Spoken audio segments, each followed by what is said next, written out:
जब पहली बार आम आदमी पार्टी यहाँ चुनाव लड़ी और 27 विधायक उसके चुने गए, तो नाम गोयल जी थे। गोयल जी भारतीय जनता पार्टी के एक नेता के पास पहुंचे, भारतीय जनता पार्टी के एक नेता के माध्यम से, दोनों का नाम मैं नहीं बताऊंगा।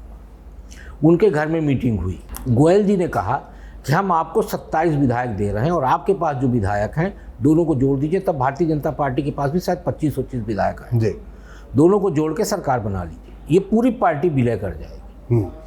तो उस समय पर होता ये था कि भाई बड़े लीडरों के बीच में चर्चा होती थी भारतीय जनता पार्टी में, और बड़े लीडरों के बीच में जब चर्चा हुई तो उसमें नरेंद्र मोदी जी से भी राय पूछी गई कि ऐसी स्थितियां हैं तो अपने को क्या करना चाहिए।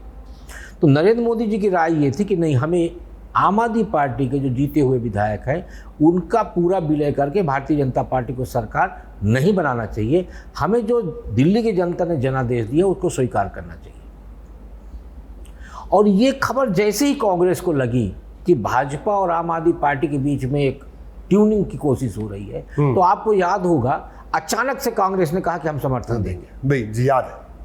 तो कांग्रेस यूं ही नहीं आई थी आम आदमी पार्टी को समर्थन देने के लिए, कांग्रेस इसलिए आई थी कि आम आदमी पार्टी के विधायक और भारतीय जनता पार्टी के विधायक मिलकर सरकार न बना ले। इसलिए जिस कांग्रेस के खिलाफ खड़े होकर आम आदमी पार्टी चुनाव लड़ी, जिस कांग्रेस का वोट लेके आम आदमी पार्टी यहाँ संघर्ष कर रही थी, उसी कांग्रेस ने कहना चाहिए ना आत्मघाती दस्ता बन गई, खुद को बम में बांधा और ले जाके आम आदमी पार्टी के साथ अपने आप को एसोसिएट कर लिया। और उसी का नतीजा है कि आज तक कांग्रेस यहाँ पे उभर नहीं पा रही। बिल्कुल।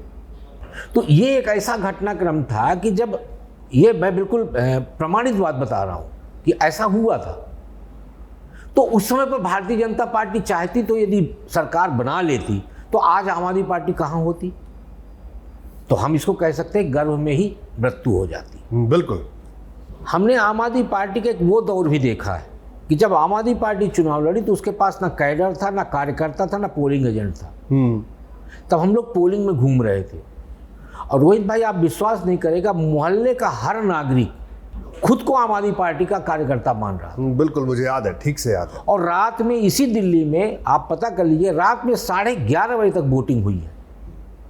यानी 5 बजे के बाद कोई भी ऐसा पोलिंग परिसर नहीं था जो स्कूल का जहां खचाखच मेला की तरह भीड़ न लगी और लोग बोले वोट डाल के जाना है। तो पहली बार कम सीट और दूसरी बार सर्वाधिक सीट जीतने का कारण यही था कि वहां अरविंद केजरीवाल जी चुनाव नहीं लड़े थे। सभी राजनीतिक दलों के खिलाफ यहाँ की दिल्ली की जनता चुनाव लड़ी थी, और उस जनता ने चुनाव लड़के अरविंद केजरीवाल जी को एक तरफा सीट दिलवाई और उनको मुख्यमंत्री बनाया। क्यों? क्योंकि ये बिल्कुल सही है कि अरविंद केजरीवाल जी ने आम आदमी पार्टी के रूप में ये लोगों के सामने प्रोजेक्ट किया कि एक ईमानदार राजनीतिक दल का गठन हुआ है और हम अन्य राजनीतिक दलों से इतर काम करने वाले व्यक्ति